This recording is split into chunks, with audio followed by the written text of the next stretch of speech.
Étude biblique du jour. Évangile selon Matthieu 3, verset 17. Thème : l'identité confirmée par Dieu avant la mission. Et voici, une voix fit entendre des cieux ces paroles. Celui-ci est mon Fils bien-aimé, en qui j'ai mis toute mon affection. 1. Contexte historique. Ce verset se situe immédiatement après le baptême de Jésus dans le Jourdain.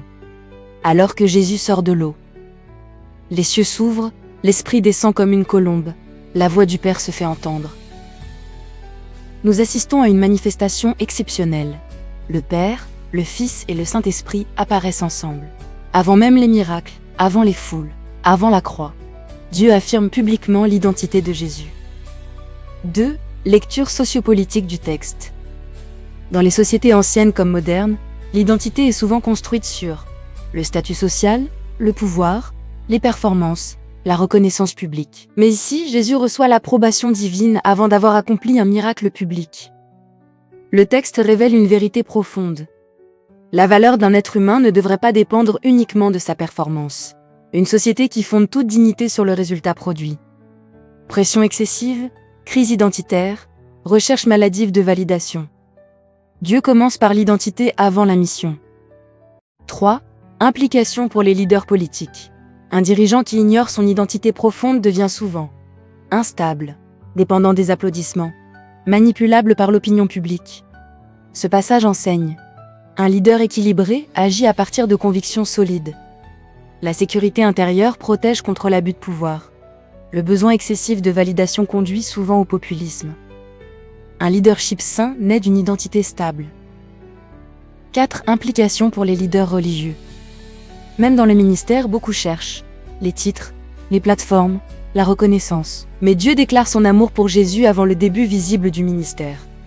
Cela enseigne. Le service pour Dieu ne doit pas remplacer l'intimité avec Dieu.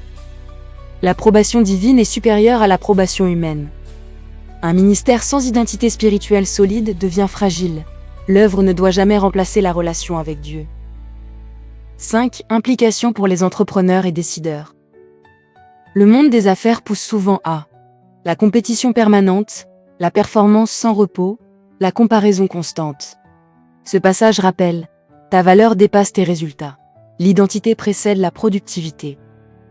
Un entrepreneur épuisé par la quête d'approbation finit par perdre sa paix.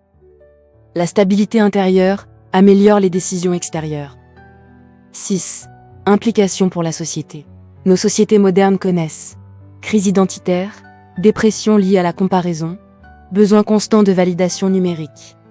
Beaucoup mesurent leur valeur par les vues, les likes, le succès, le statut. Mais Matthieu 3, verset 17 révèle: la vraie identité doit être enracinée dans une vérité plus profonde que l'opinion des hommes. 7. Implication directe pour les chrétiens. Ce passage parle puissamment aux croyants. Tu peux chercher constamment l'approbation humaine ou trouver ton identité en Dieu. Application concrète. Ne fonde pas ta valeur sur tes échecs ou tes réussites. Refuse la comparaison destructrice. Marche dans l'assurance que Dieu connaît ta véritable identité. Sers Dieu par amour et non pour impressionner. Tu n'as pas besoin de prouver ta valeur à tout le monde. 8. Principe herméneutique. Nous ne sommes pas Jésus. Cependant, le principe spirituel demeure. Dieu établit l'identité avant la mission. L'approbation divine est plus stable que l'approbation humaine. Une identité saine produit une mission équilibrée. On applique le principe spirituel, sans confondre notre position avec celle unique du Christ. 9. Message sociétal. Notre génération souffre d'un immense vide identitaire. Beaucoup savent gagner de l'argent, construire une image, attirer l'attention, mais ne savent plus qui ils sont réellement. Matthieu 3, verset 17 rappelle: une société sans identité profonde devient vulnérable à toutes les manipulations. 10. Conclusion prophétique. Avant les combats, avant les tentations, avant les responsabilités, Dieu parle d'abord de l'identité. Le ciel affirme: celui-ci est mon Fils bien-aimé. La stabilité spirituelle commence lorsque ton identité ne dépend plus uniquement des hommes. Prière. Seigneur, guérisse mon identité de toute blessure. Délivre-moi du besoin excessif d'approbation humaine. Aide-moi à marcher dans la paix, la stabilité et la sécurité intérieure.